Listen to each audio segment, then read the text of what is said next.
Hello, friends and family. The other day, a buddy of mine from childhood texted me.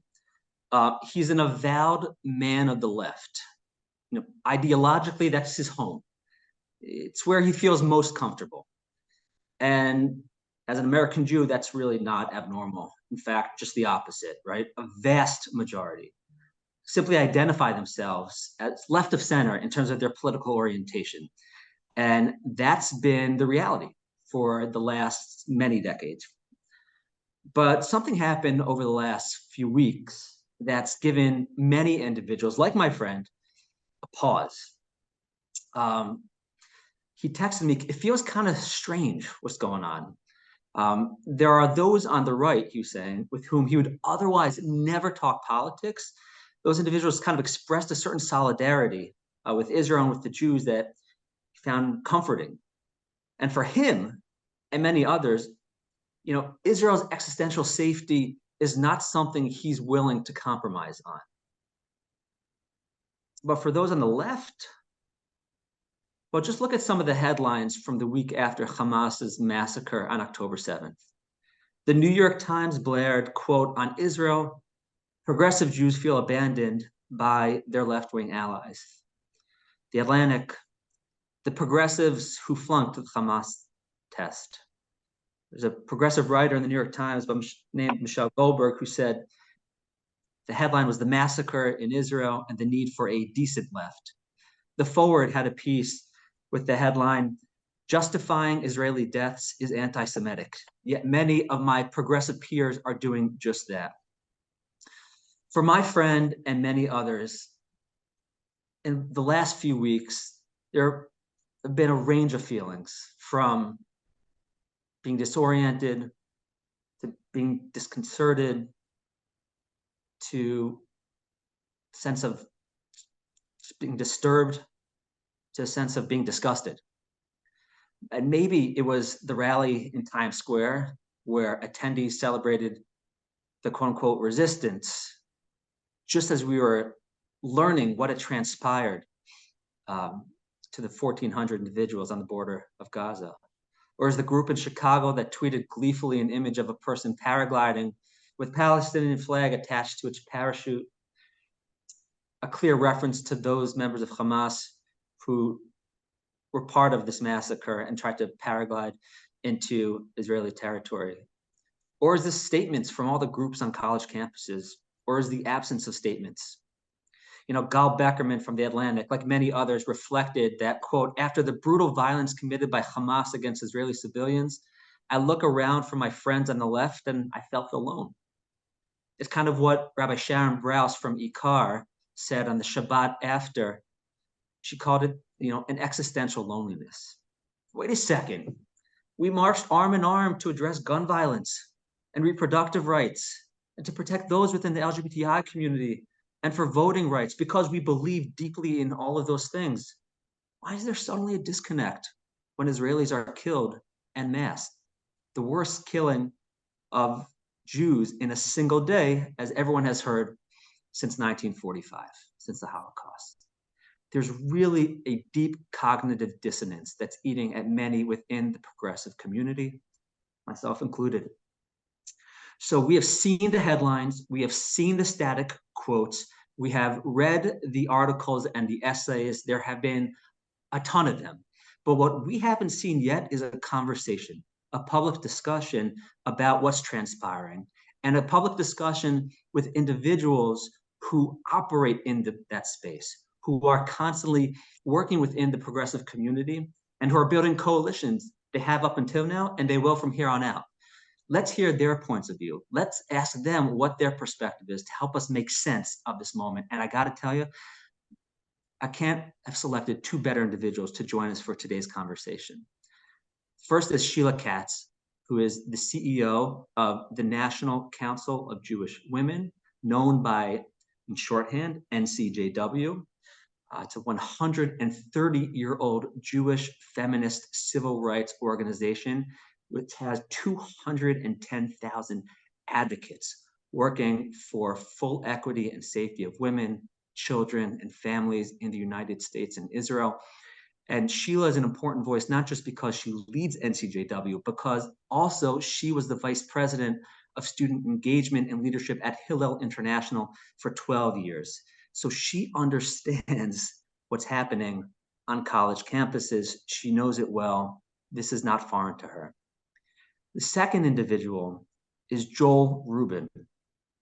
Joel is currently running for Congress in Maryland's 6th Congressional District, but he has a wealth of experience in the progressive community, both in the foreign policy space and in the Jewish space. He's from Pittsburgh, so what transpired, and we'll talk about this, 5 years ago at Tree of Life resonates for him in a very deep, deep way.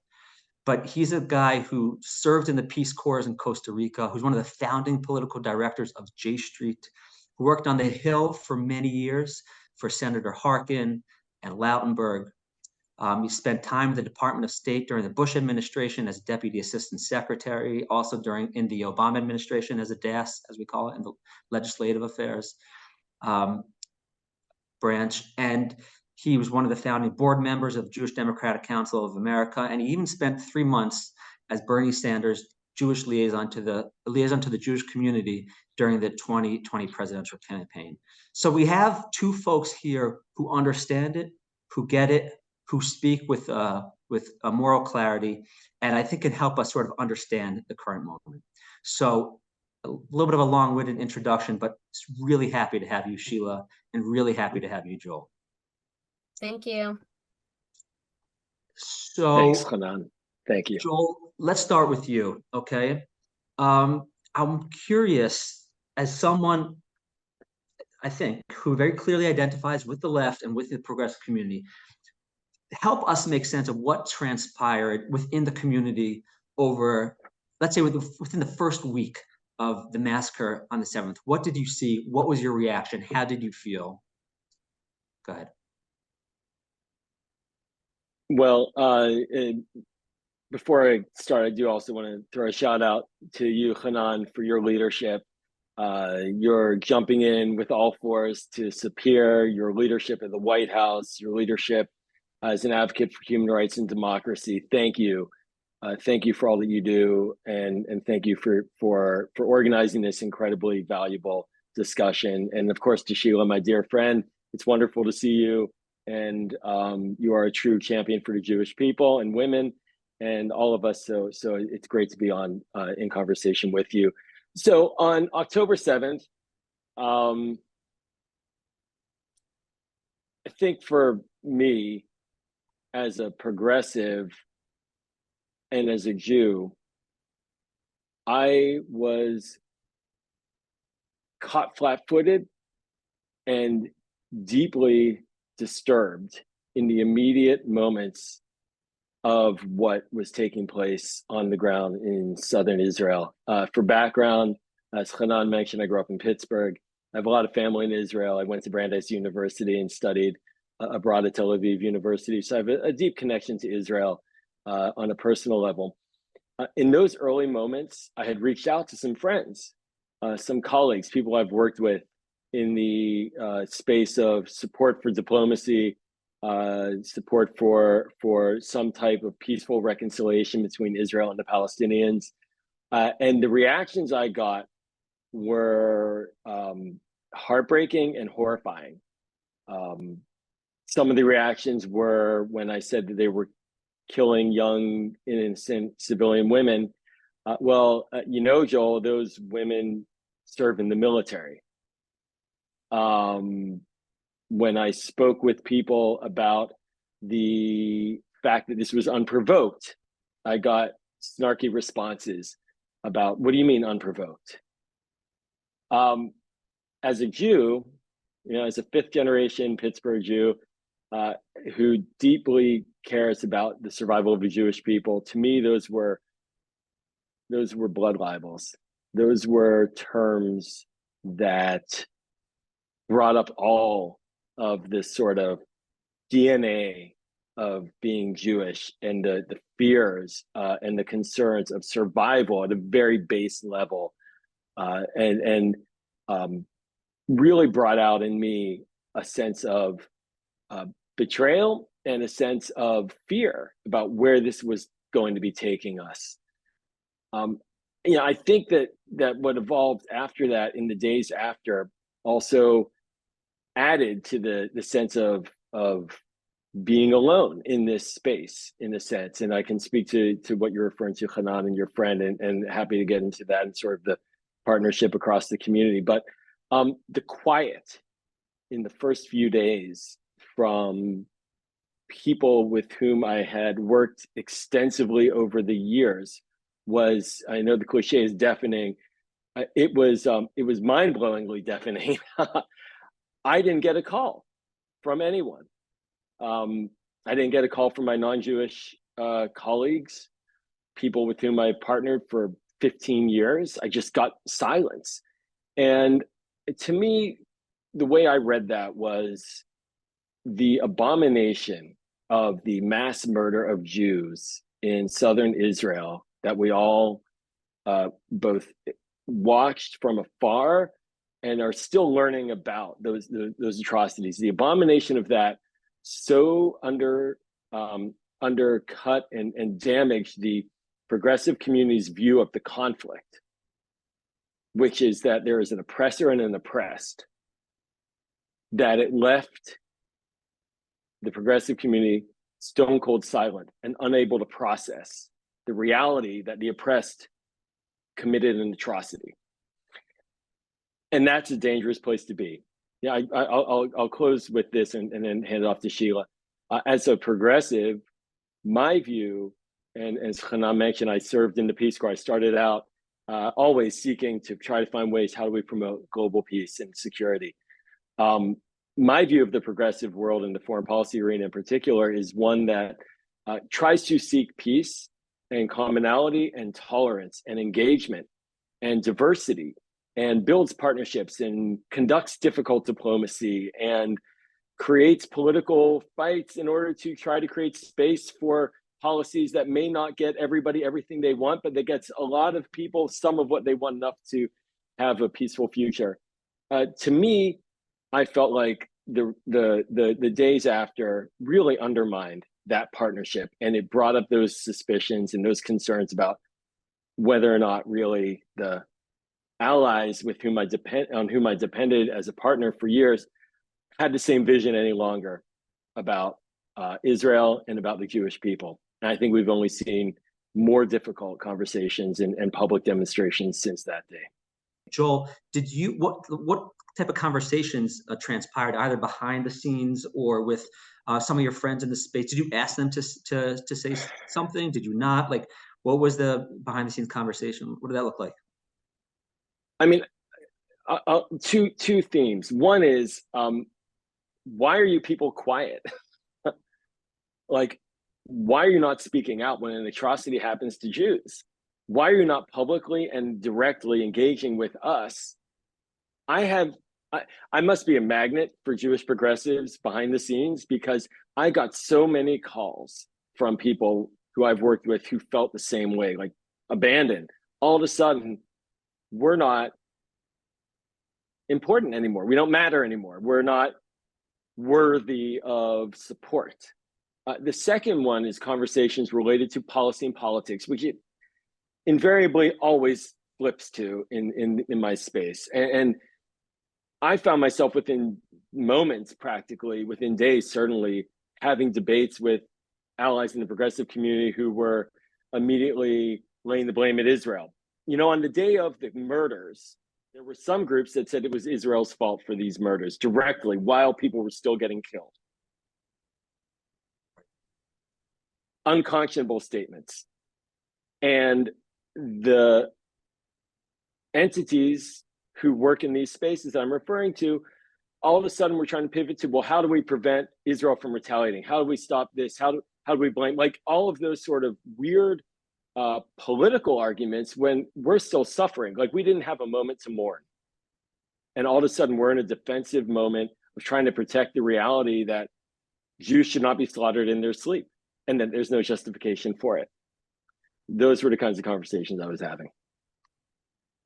Thanks, Joel. Sheila, I want to sort of piggyback off of what Joel said. You are someone who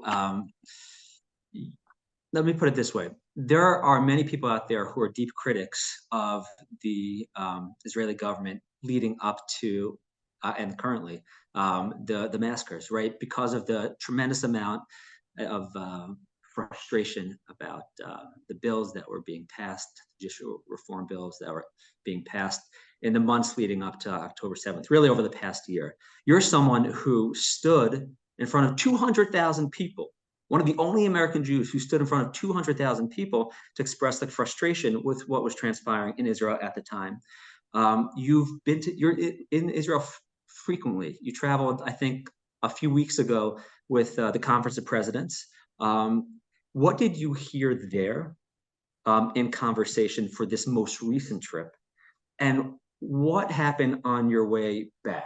How did that influence or inform any conversations you had with those within your community or those within your broader coalition of partners? Yeah, thanks, Chanan, and thanks for having me, and good to be here with Joel. Listen, these last few weeks have been impossible, and I just want to start by saying that I think for the whole Jewish community, I think, I'll talk about progressive Jews, but I want to name and hold in honor how hard this has been for Orthodox Jews and those who are visibly Jewish.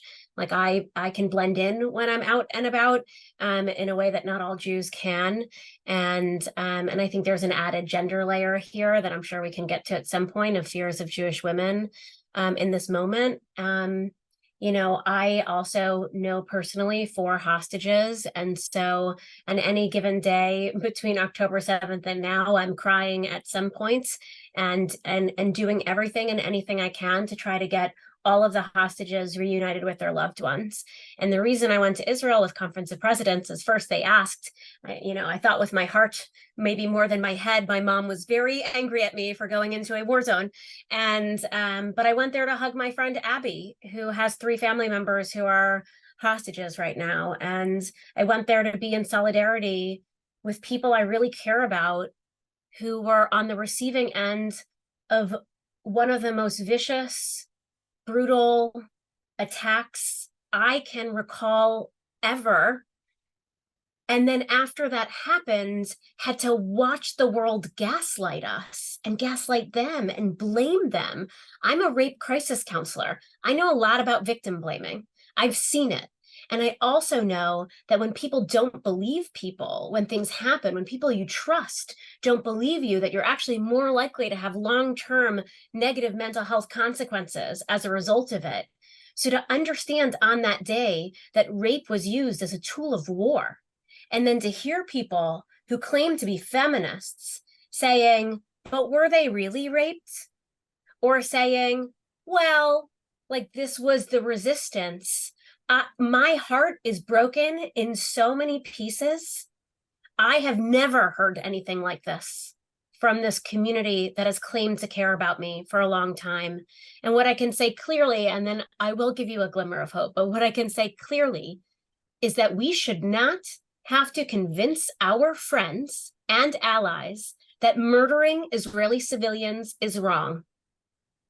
Full stop, right? And to be clear, you are not a feminist if you can't feel for the Israeli civilian women, children, and babies who were murdered.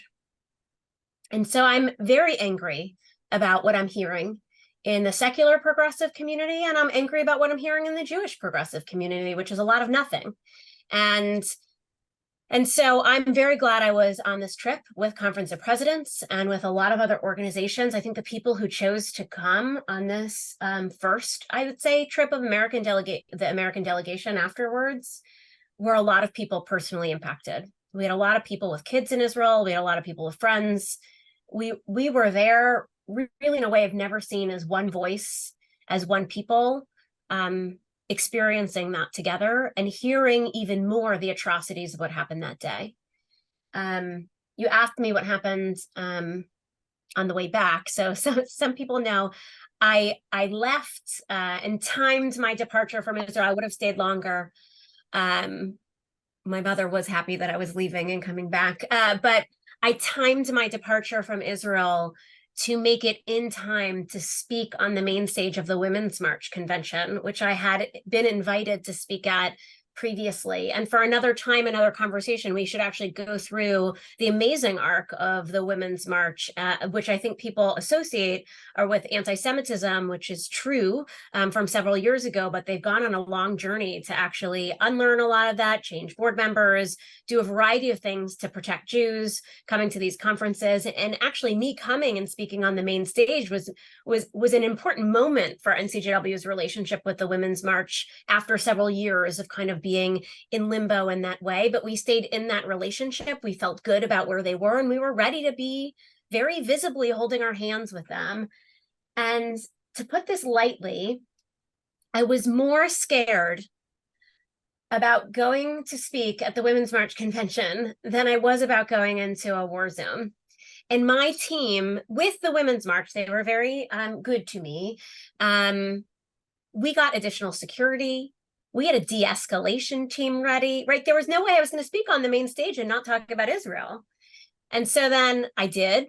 I went, I spoke. I started with the people I know who are killed. I talked about the people I know who are hostages. And then I talked about how awful it has been to not feel people caring about the Jewish community, caring about me, somebody who's been there, and that we are not able to do the work we need to do on reproductive rights and voting. Like, we can't do that work if you're going to exclude Jews. And in all of the potential outcomes, I will say, Chanan, of what could have happened, interruption, protest, all the things, I did not have on the list what happened. I got a standing ovation of everyone who was there. And I will tell you, I left confused. I left confused because the people in that room, not everyone, right? I don't mean to paint the left in one swoop, you know, it's all more complex and nuanced than that. But a lot of people in that room, people I know, had been on social media sharing images that to me indicated they were comfortable with Jews being murdered, from the river to the sea, right? The paraglider particularly pains me because that's where so much of the gang rapes occurred for young women. And then to see them standing and giving me a standing ovation and checking in on me and having that empathy, I was like, there is a disconnect here. And I will say it gave me a little bit of hope. And I think where NCJW is sitting right now is we do want to have a firm line. Like, and we don't usually have these lines, but there is a line. If you can't see that raping Jews is bad, like, that's it. We're not working with you, the end. And I think that's okay for us to say, and it has to be okay for us to say, because I don't want to put my staff in harm's way. But people who can have empathy for what happened and realize that they might be getting information, language that's problematic, and not know the what and why behind that. Like, when I explain from the river to the sea and how that lands for me, and people go, huh, you know, that's people that I think I can work with. And so I think where we're sitting right now is in this challenging place of not knowing fully where people are. And there are a lot of people on the left, you know, the ones tearing down those posters of the hostages, the ones going to pro-Hamas rallies. There is a group that we are going to have to say goodbye to. And there is another group that needs people like me, like Joel, and like others to sit and engage and talk about the trauma, talk about what happened, talk about, you know, the anti-Semitism underlying why they're so quick to believe Hamas, among other things. And I think this is just going to be a difficult road ahead, but I will say I had a glimmer of hope. I thought this was going to be my swan song from the Jewish community, for the progressive community, and the standing ovation was not something I expected, and I'm holding on to that for the work ahead. I'm holding on to that too. Thank you, Sheila. I want to sort of piggyback off of that, maybe ask the two of you the following question. If that is the case, and that is encouraging, perhaps energizing, but is it your sense that there's just a different experience on social media than there is in person, that people are keyboard warriors and they're completely uneducated when it comes to certain nomenclature, and they use it because they think they're standing for something, but in reality, they don't fully understand it? Or is that not the case? It's actually been, unfortunately, pretty synonymous in both online and offline worlds. Joel, you want to take that? And want me to jump in on that one? Yeah. Social media is not the real world, without a doubt. but it has an impact on the real world and on how we perceive what's going on. And the challenge is to ensure that the dialogue and the discussion doesn't overwhelm and become the new normal in reality. And I think about the campuses and the sort of dynamics now at universities where it seems like Jewish students are running for their lives, right? Running scared for supporting Israel or just for being Jewish, right? Just that basic line.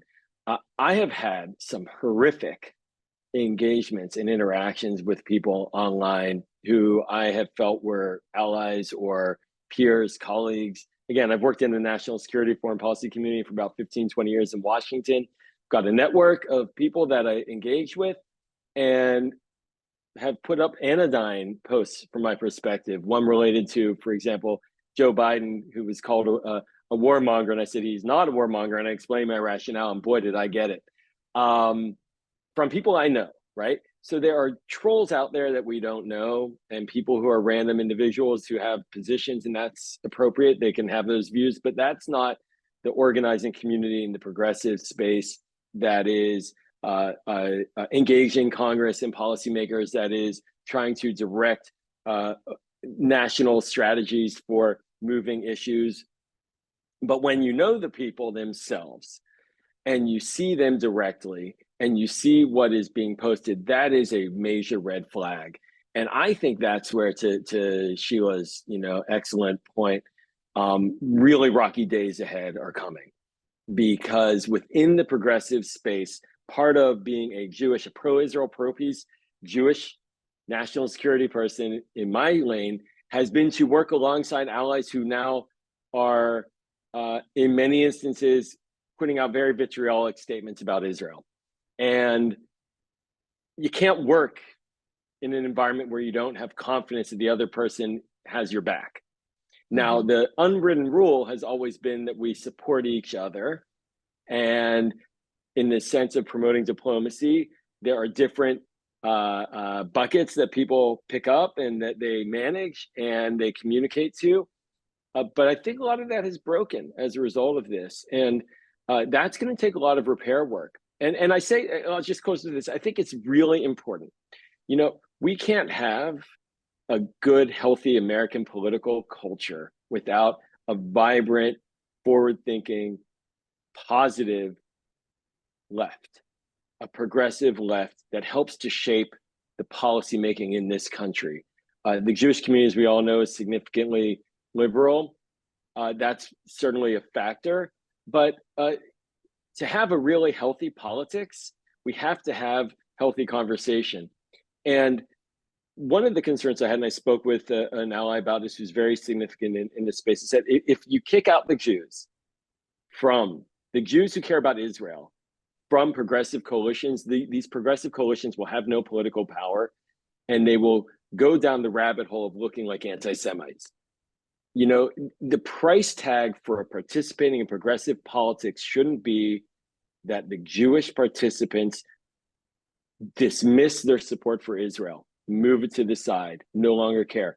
One should be able to support Israel and being Jewish and still be progressive.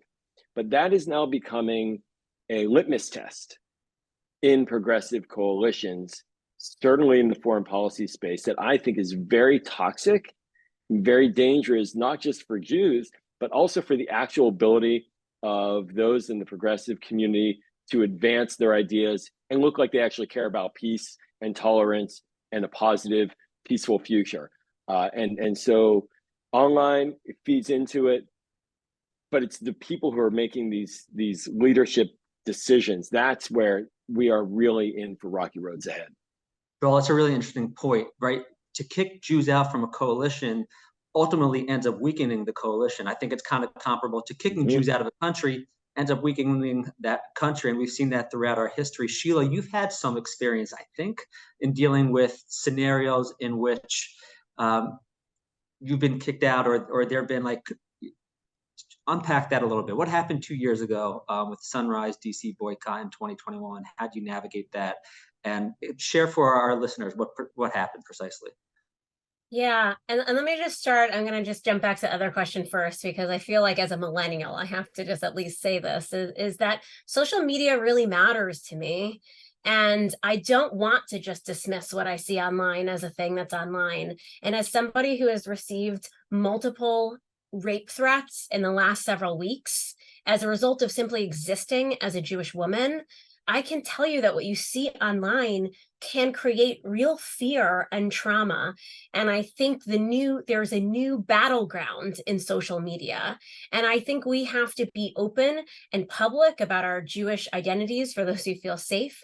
I think we need more Jewish organizations to talk about their Jewishness, to talk about Israel and their Zionism. It feels isolating, even if you just map Jewish progressive organizations and mainstream organizations, and you look in the last several weeks of what's been said, right? There's a lot of people not saying anything still, and it puts a target on like a back of like National Council of Jewish Women that does engage on Israel. And so we need everybody to actually amplify louder in that way. Can I push on that for a second? Yeah. To both of you, do you think organizations that don't have quote unquote foreign policy in their remit, should they speak out on this issue or not? Like, yes. or yes, let me tell you why. Yes. Let me say why. And this is the issue, and this is what I've been saying to these groups. This was the largest mass murder of Jews since the Holocaust. Stop making this about a geopolitical issue. This is a humanitarian issue. This is about saying that Jews are worthy, are holy, are important. And this is about standing up for the 1,400 people who were murdered, tortured, raped, beheaded. The only way we stay in solidarity with each other, and the only way we show love and empathy to our friends and family in Israel who suffered this mass atrocity, and it happened so quickly before people even moved on and said it didn't even happen. The only way is by telling everyone you don't have to be an expert on war to at least say what happened on October 7th was bad. Like that, I don't need everybody to be weighing in on what the best policy is to release hostages or what the best policy is, to have peace. Like that's complicated, nuanced. I'm happy for us to weigh in on it and Joel to weigh in on it. But what was missing in the reaction was outrage that there was this terrorist attack that targeted Jews. We've seen more from the Jewish community and from progressive communities around like the Pulse nightclub, around other examples of horror and atrocity. And to see and notice the silence when it happened to Jews, we can't let Israel and geopolitics become an excuse to calling out terror, because then we create an environment where it can happen again, and that we're not actually standing with the people who need us to. So I feel, as you can hear, I jumped in and cut you off. I feel very strongly that any excuse of silence is complicity, and any excuse of silence allows the bad behavior around anti-Semitism to become normalized, to permeate, and to create harm. And I'll tell you about Sunrise in a minute. And I do just want to second what Sheila's saying and just reiterate this point that there is a situation now that is developing and has been developing for a number of years, and Sheila's experience sort of dovetails with this, of a shedding of support for Israel by Jewish organizations to participate in progressive coalitions.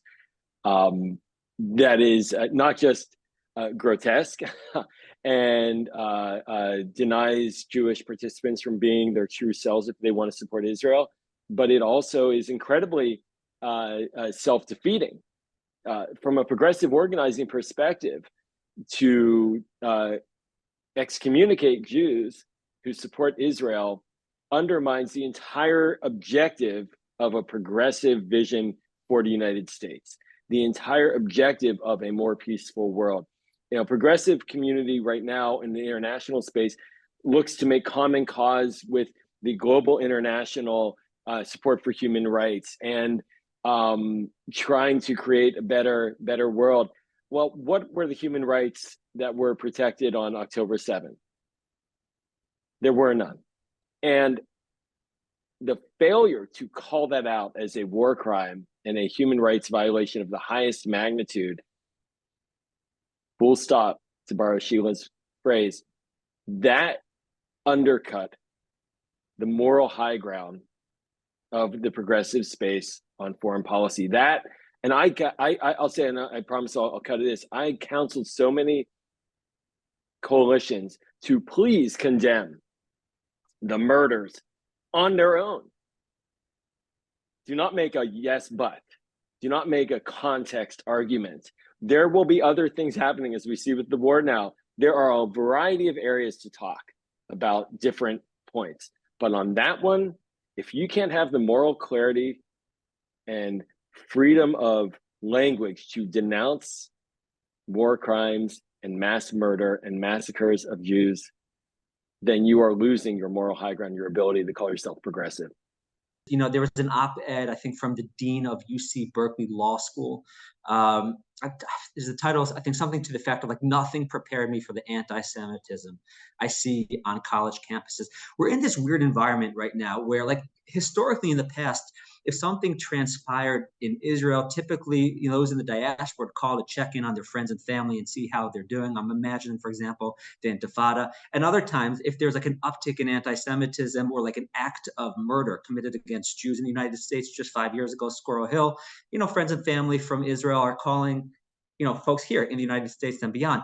What we're experiencing right now, to a certain extent, is sort of phone calls going in both directions. And it's such a unique moment in time, I think, for Jews around the world. And so I want to go to that original quote from the UC Berkeley Law School dean. Nothing prepared him for the anti-Semitism on college campuses. To what extent should we be surprised by what we're seeing now? Is this just an over-caffeinated version of what we've seen in the past, or is this something entirely new? Sheila, you want to take this, and then Joel? Yeah, I think we've been seeing indicators that this could come for a long time. I think this is now kind of full blown in a way I think we had hoped wouldn't happen. But we can't, like, anti-Semitism on October 6th was at an all-time high, right? And now it's gone up over 400% since October 7th, and that's probably even outdated numbers in this last week. And so this, you know, this is the oldest form of hate in the book. It's been here. I think we've made a lot of excuses for it. I think it's been downplayed. I think we see it in K through 12 and not just the college campus. And I think it has become normalized. And I think this was that final, you know, moment for us to see it. So, you know, as an organizer, one of the things you do is you don't deny the reality in front of you. You don't accept it if you want to change it, but you own that that's where things are in order to move them. And I can tell you, I just met with Secretary Cardona from the Department of Education this past week or last week. I don't know what day it is anymore, this past week. And you know, I talked to him about having worked for over a decade with the Department of Education on implementing Title IX around sexual assault, and that the Department of Education has a roadmap to implement Title VI, which is supposed to protect Jewish students. And it's exactly what they did with Title IX. You got to get educators together. You got to show them who's doing it right. And for anyone doing it wrong, you got to pull government funding. That's how universities respond. And so I do think there's a lot of tools in government to respond to this moment. And it is no longer an acceptable excuse for people to not fully know what anti-Semitism is or isn't on the college campus. Professors separating Jews out from classes, trying to call it free speech to talk about supporting Hamas and how exhilarating Hamas is. These are things that require consequences and bold moral leadership. And I think the conversation we're having is the right one, but this has been brewing for quite some time for anyone paying attention. And my heart really does go out to college students right now navigating really difficult situations. I spoke to a group of Columbia students last night, and I will say, I said to them, first and foremost, write your Hillel quote, if I'm not for myself, who will be for me? Put your life mask on, find people who get it, hang out with them, find support in them. It's okay to first keep yourself safe, find the people who are going to give you what you need in this moment, and then organize. And I think for those of you in relationship with and having kids or whomever in school right now, it is a hard time to be Jewish, and we don't want people, we don't want the outcome of this for us to have to hide our Jewishness. We want to be able to celebrate it and move forward, but it's going to take all of us some coordinated efforts to combat anti-Semitism in our schools together. But I want to say I'm surprised, but if anyone's been paying attention to the last several years, it's not surprising. It's just hard to accept. Joel, do you want to say something? Yeah. I mean, the only thing I'll add to Sheila's, very eloquent points there is, I served in local government elected in Maryland, and we have seen a spike in anti-Semitism, even in Montgomery County, Maryland, which has a significant Jewish population and a lot of elected Jewish officials, a real rise, a spike, public displays of Nazi swastikas. I have 3 teenage daughters. They see the anti-Semitic, jargon everywhere in their schools. They are on the front lines. They're directly affected. I feel like October 7th facilitated a spike in anti-Semitism. It sort of created, it's like the Band-Aid got ripped off, maybe holding back a bit. Now it's exploded globally. And we are truly in a new dynamic. It used to be, from a progressive perspective, that we could easily beat up the far right and white supremacists and Donald Trump for being the anti-Semite that he is, and therefore we have the moral high ground. I grew up in Squirrel Hill, as Chanan mentioned. Tree of Life is the synagogue I hung out at all the time. My parents were there for Shabbat Friday night before the mass murders, and we knew who that opponent was. Well, now, here we are facing a challenge on our side, on the left, and we're seeing it spiked across, and there are no answers right now in the progressive side for how to deal with it. There really are none, and I feel as if we're leaving our kids in many ways to fend for themselves in this, and that's also very troubling, as well as a father, not just as an organizer and someone working in public policy. Thanks, Joel. I want to get to a couple of the questions. We have a question from Martin Raffel who asks, how big is the beyond the pale left? How big is it? Let's say within the political space, and maybe even within the Jewish space.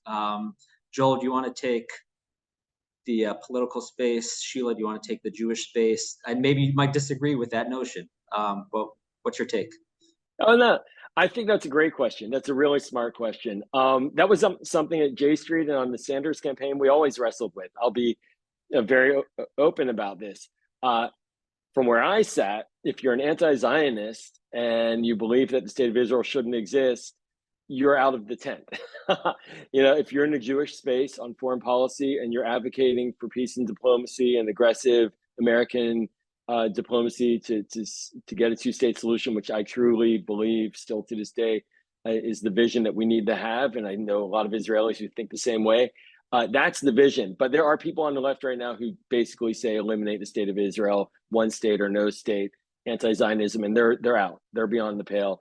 And interestingly, a lot of alumni of J Street and a lot of alumni of Bernie Sanders campaigns over the years wrote letters to J Street leadership and to Senator Sanders complaining that they're not supporting of a ceasefire. Well, complain away. That's just not where the organizations are, and that's not where Senator Sanders has been up till now. And I think that those are positions that are outside the pale until Israel is able to really deal with its reality in front of it. We have to give it the space to deal with it, but we have to be a friend and ensure that the end game of peace, reconciliation is not forgotten in the midst of this war. But there are people outside, and they're pretty identifiable. I think the only thing I'm going to add to this is I still think there's a lot we don't know. I think we're still in the beginning of this and not at the end. And, obviously I'm talking about my visceral emotional reaction to October 7th. I also know people who are in Gaza, and particularly for people who have more relationships in Gaza right now, their world is still moving and changing every moment. It's not necessarily the right time to be engaging fully in the conversations that need to happen, because we're not through the trauma yet. And so I am, you know, I would just say I don't think we should be making excuses for anti-Semitism. It's not ignorance. It's not misinformation. It's anti-Semitism. And I think there's still work to be done when people are ready, and when we're further through this, and in a way, we know that the real magic of work happens when we're not in the middle of a crisis, and we are. And so I just want to give us all permission here, as we're moving so quickly, which we should be doing, in understanding that a lot of the people who are most deeply connected to what's happening right now are not yet in a position to be able to fully engage with the full thoughtfulness that they could bring to the conversation. And that also has to be okay. Muriel Goldsmith asked, a couple of Israelis have written to me that they think this is going to change the relationship between American Jews and Israel. Do you think so? And if so, in what way? Sheila, do you want to maybe tackle that? And Joel, I'll get you another question. Sure. I mean, I guess we don't know yet. And I think a surge in anti-Semitism is going to make people feel even more deeply connected to the need for Israel. And I think we just saw like an outpouring of support, over $500 million that Jewish Federations of North America raised. I think forever there is going to be an October 6th that was different, and an October 7th in Israel that has forever changed that country and who Israel will be and who the people will be. But I also think there's now an October 6th for Jews around the globe, and an October 7th for Jews, and what that's going to mean for our Jewishness. There's a war happening in Israel, and there's another war happening right here, and for Jews everywhere navigating this. And so I think we're going to rely even more deeply on one another. I think we're going to need one another. And I think we're going to also need to see what happens in government there. Like there has to be a path forward in which people are confident in the government in Israel, in which people feel like they're getting the information with empathy in the way that they need in this moment. And I do think we're going to see some changes on the horizon. I don't know exactly what they are, but that will also impact that relationship. Joel, earlier you talked about this notion of like a binary between oppressor and oppressed, and True Wolf said, how should progressive anti-racist Jews ask for support from progressive allies? Jews are seen as white oppressors and Palestinians are people of color. How do you navigate sort of that dimension? And have you found that apparent in your conversations over the last month or so? It's a great question. Thank you. And I found myself actually oddly having these discussions on TV interviews and these debates with folks who want to make that claim. And it may sound defensive, but I'm going to use it anyways. And you say that this notion that somehow there's this white colonist implant somehow just got shoved into the heart of the Middle East is so disconnected from the truth and the reality. And I think, to Sheila's point, like, there is an education deficit. Look, we all know there's an education deficit domestically. We have seen it full force when it comes to Holocaust education, and people even knowing when they claim genocide that Israel's, quote, committing genocide, what that is intending to do to the Jewish ear. That is an intentional gaslighting, aggressive language. Period. I do think it's crucial to lay out facts. Like, for example, a quarter of Israelis are Palestinian citizens of Israel. The significant chunk of the Jewish citizens of Israel have roots in Mizrahi families and Sephardic families. And get your head out of the sand. This is not the right frame. But that is a frame, and let's be honest, that is a frame right now that is very dominant in progressive spaces and in certainly in international spaces about oppressor versus oppressed. And so we're going to have to come up with more than just the factual argument. And part of that is finding an accommodation, finding an actual way forward, some type of peaceful reconciliation. You know, it's out there. Look, Israel has peace with multiple Arab countries. It has relations with the Palestinian Authority. Thorny is all. definitely difficult, but there has to be some path forward. There has to be a day after scenario. You know, when I served at the State Department, the big flaw in our invasion in Iraq wasn't just the invasion, which of course was based upon, from my perspective, a series of lies. I don't think I'm unique in that. But it was also a failure to have a phase 4, as we call it in military speak, a day after post-conflict planning, where there really was an actual political endgame that you're shooting for, because war is a function of political objectives. And so what are the political objectives? And those need to be clear, and they need to allow for a vision of a better future, just like after 73, when there was disengagement with Egypt and ultimately peace that has been tremendously beneficial to Israel's security. That needs to be out there. And that's how we can help reframe this discussion and ensure that we're building alliances. That is not a giveaway. That is not a sellout of Israel. That's an actual objective for those of us who care about Israel's safety and security, to have real security. And we have to make sure that peace is part of that conversation. One more question. Thank you so much, Joel. I think that's on point. You know, when this war ends, and this is from Anonymous, can there be any coalition with those who have essentially supported trying to stop Israel's effort to end Hamas? I guess the question is, like, especially for you, Sheila, because you lead a major organization, how do you, let's say you are working hand in hand with a specific organization and you've been locked in arms on all these major issues, and they've been either silent or, you know, said kind of the wrong thing over the last little bit. How do you maintain that relationship? Do you aim to, like, what's going to be the status? And I'm mindful, we're just within 4 weeks, and it's all very, very yeah. I think we're asking ourselves this question. I do think there's going to be people we say goodbye to. I mean, with pain, and you know, that's the right thing. If people can't see our humanity, we don't need to be working arm in arm, and we don't need to be giving a platform to anybody who supports anti-Semitism. And that said, you know, I've been thinking about why Hamas is so popular for young people, and like just generally, I'm like, who's their PR people, right? How do people like what do they have to do for people to hate them the way that I do? And I don't hate anybody, but I hate Hamas.